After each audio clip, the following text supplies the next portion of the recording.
오늘의 헤드라인입니다. 수도권과 충청 지역을 중심으로 A형 간염 확진자가 크게 늘고 있습니다. 항체가 없는 3, 40대에서 주로 발생하는데 뚜렷한 감염 원인을 찾지 못해 집단 발병이 우려됩니다. 식약처 조사 결과 국내에서 유통 중인 수입 맥주에서 제초제 성분이 검출되지 않았습니다. 국산에서 생산하는 맥주 역시 제초제 성분은 검출되지 않아 인체에 우려가 없는 것으로 확인됐습니다. 인류의 달 착륙 50주년을 맞아 YTN사이언스가 준비한 특별 우주기획. 오늘은 마지막 시간으로 로켓과 인공위성, 달 착륙선 발사 등 우리나라 우주 개발 정책 방향에 대해 알아보겠습니다.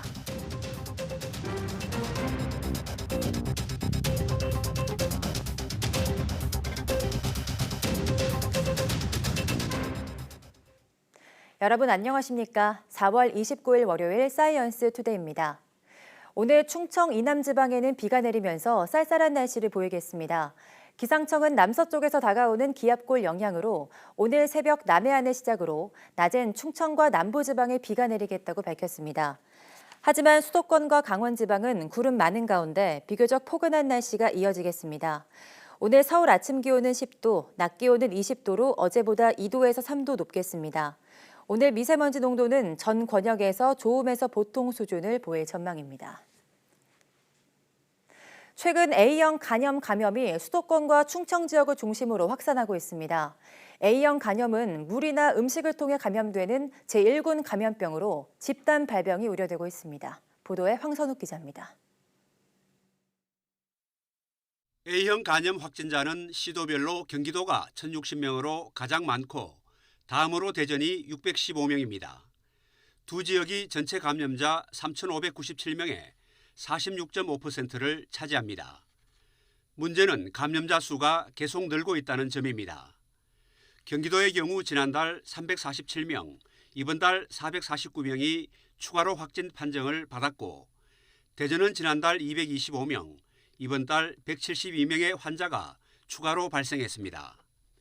경기 대전 다음으로는 서울, 충남, 충북, 인천 순으로 환자가 많았습니다. 이런 추세라면 최근 감염자가 가장 많았던 2017년에 4,400여 명을 크게 넘어설 것으로 우려되고 있습니다.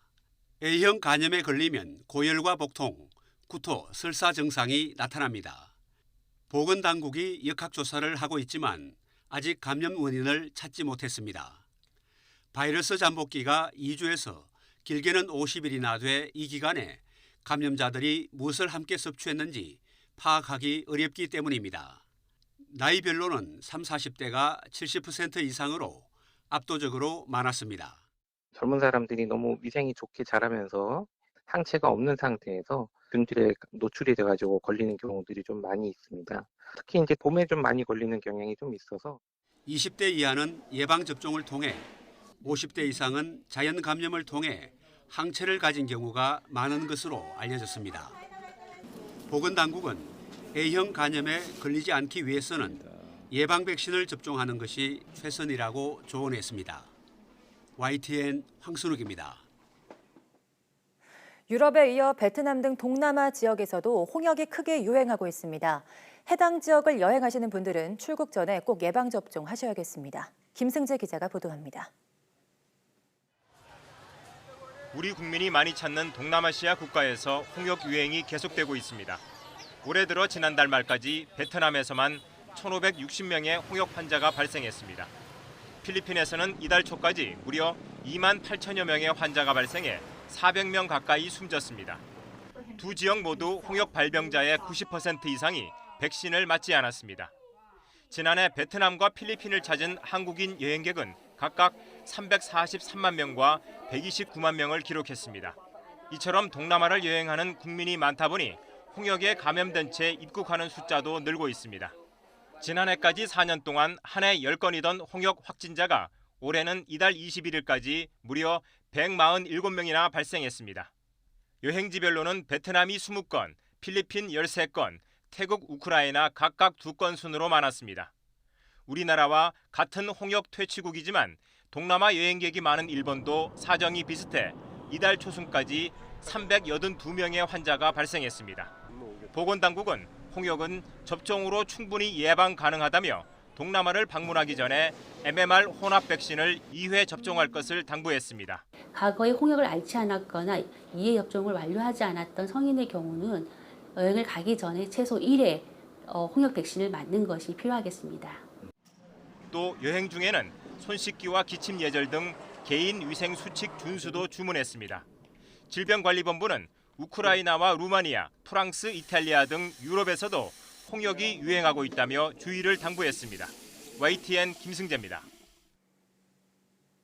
건강검진처럼 치과도 종합검진을 하는 시대가 열렸습니다. 최첨단 검사 장비와 치과 전문의들의 협진을 통해 종합적이고 객관적인 진단이 가능해졌습니다. 한영규 기자입니다.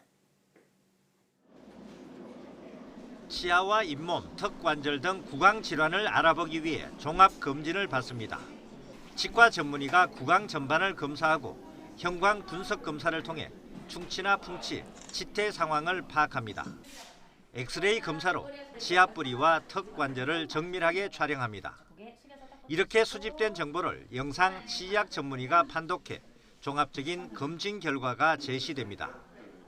평소에는 이제 치과 가기도 무섭고 해서 뭐 불편한 데가 있어도 참고 지내거나 잘 모르고 지나가는 경우가 많았는데 이제 구강 검진을 하게 되니까 전체적인 치아 상태에 대해서 평가를 받을 수 있어서 좋았습니다. 동적 구강 기능 검사로 관절과 근육, 아래턱의 움직임을 분석해 좌우 비대칭 환자의 치료에 관한 정확한 진단이 가능해집니다. 국내에서 처음으로 도입된 치과 종합 검진을 통해 구강 건강 지수와 나이를 수치로 확인할 수 있고 객관적 검진 결과를 토대로 전문적인 치료를 할 수 있습니다. 검진을 통해서 자기 치아의 상태와 구강 건강도를 객관적으로 환자분들이 습득을 하시게 되면 그거에 따라서 치료의 시급성, 예방적 조치 이런 항목들을 결정할 수가 있습니다. 입속에서 음식물 찌꺼기와 세균이 결합하면 치태가 생기고 이것이 굳어지면 치석이 됩니다. 치석은 잇몸에 염증을 일으키고 심할 경우 잇몸뼈를 녹아내리게 해 치아를 잃을 수도 있습니다. 건강한 치아를 유지하기 위해서는 정기적인 구강 검진과 치료, 올바른 칫솔질과 치간 칫솔 사용, 스케일링을 통한 구강 위생 관리가 필수적입니다. YTN 한윤규입니다. 국내에 유통되는 수입 맥주와 와인 등 41개 제품에서 제초제 성분으로 발암 추적 물질인 글리포세이트가 검출되지 않았습니다. 식품의약품안전처는 국내에 유통되고 있는 수입 맥주 40개 제품과 와인 1개 제품에 대해 검사한 결과 제초제 성분으로 발암 추적 물질인 글리포세이트가 검출되지 않았다고 공식 발표했습니다. 식약처가 검사한 41개 제품은 미국 공익연구단체 PIRG가 발표한 20개 제품 중 국내로 수입된 11개 제품과 국내 유통 중인 수입 맥주 30개 제품입니다. 식약처는 또 지난해 5월 국내에서 제조 유통 중인 맥주 10개 제품을 검사한 결과에서도 글리포세이트가 검출되지 않았다고 밝혔습니다. 글리포세이트는 다국적 농약회사인 몬센토가 생산하는 제초제 성분으로 국제암연구소는 발암 추적 물질로 분류하고 있습니다.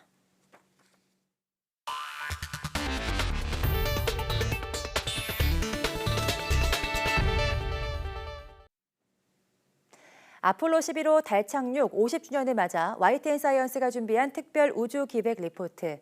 오늘은 마지막 순서입니다. 한국의 지난해 한국형 발사체 엔진 시험 발사에 성공을 하며 로켓 강국의 문턱을 넘어섰다는 평가를 받고 있습니다. 오는 2021년 봄 발사, 2030년 달 착륙선 발사를 앞두고 한국의 우주 개발 정책은 어떤 방향으로 나아가야 될까요? 이성규 기자가 취재했습니다.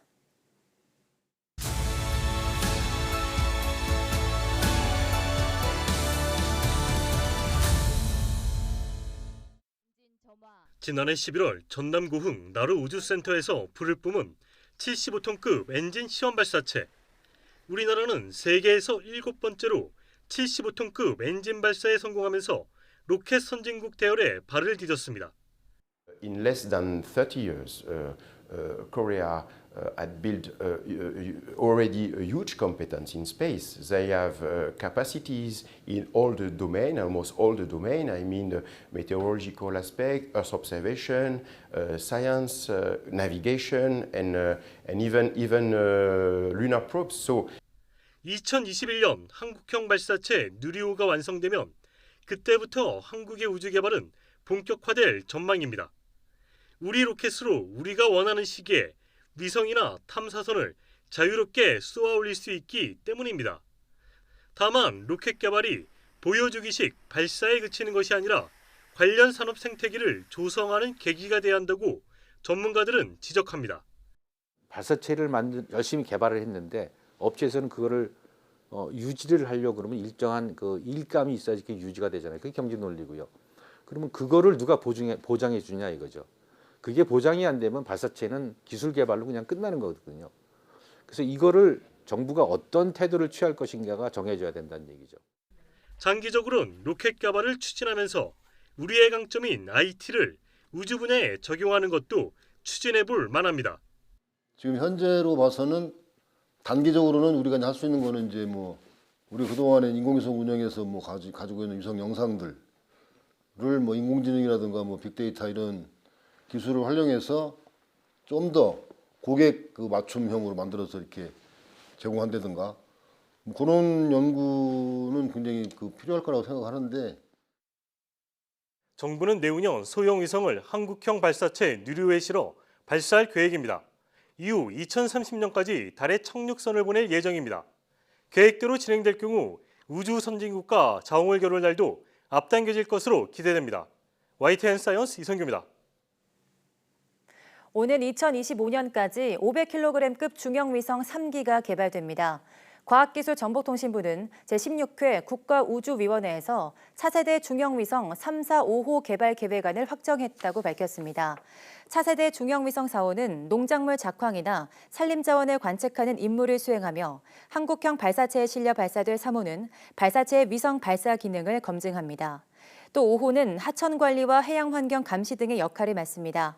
3, 4, 5호 개발에는 각각 470여억 원, 1,170여억 원, 1,420여억 원 등이 투입되며 개발은 산업체가 주관합니다. 미세먼지 문제가 갈수록 심각합니다. 서울시가 우선 배달용 오토바이부터 손을 대기로 했습니다. 엔진 대신 매연이 전혀 없는 전기 모터를 단 오토바이로 전부 교체할 예정입니다. 이상순 기자의 보도입니다. 햄버거와 피자 그리고 택배 물건을 운반하는 오토바이 세대가 한꺼번에 출발합니다.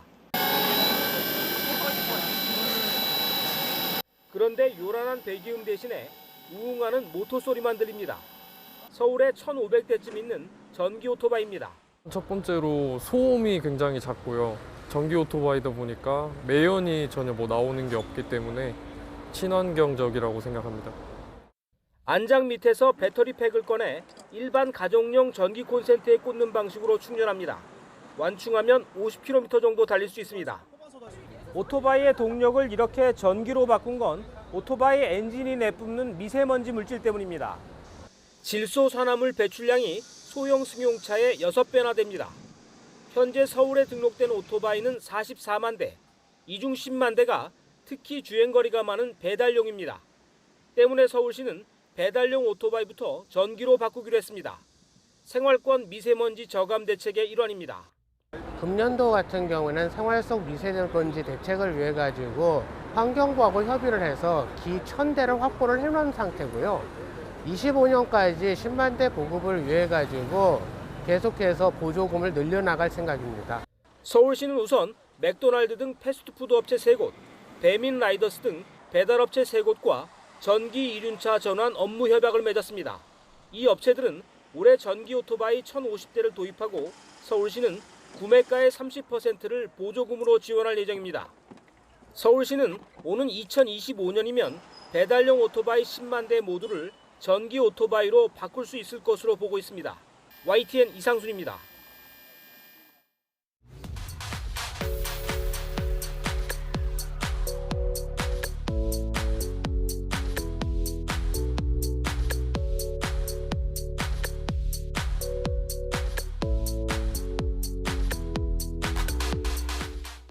앞서 A형 간염이 확산하고 있다는 소식 전해드렸습니다.